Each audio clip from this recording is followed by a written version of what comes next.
Hi guys, today we're going to go over on how to make a graph in Excel on a Mac.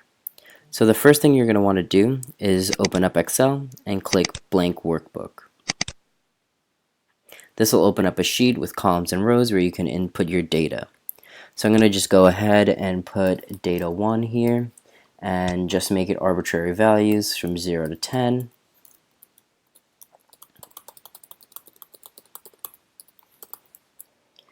And then I'm going to go over to the next column and put another data set. We'll call that data 2. And I'll just put some more values in here.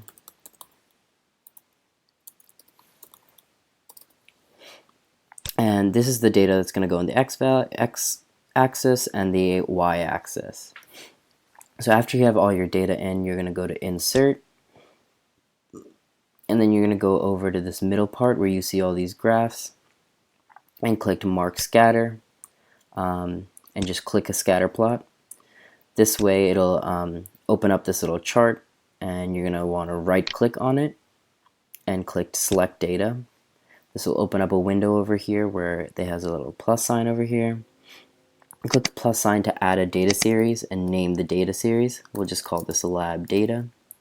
And you're going to click the box for X values, and you're going to click and drag on the actual sheet the column of data that you want to go on your X axis.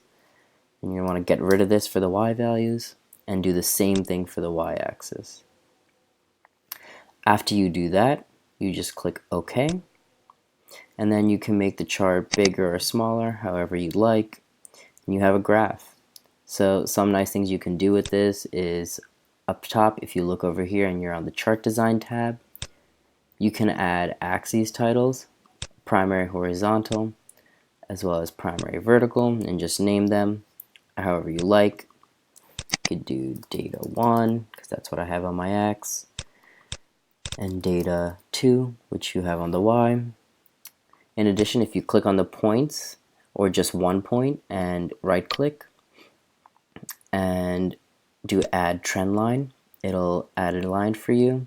And if you go over to the right, you can format it and add the equation onto the chart. So right here you can move this anywhere you want as well. So this is the actual equation for the data that you have.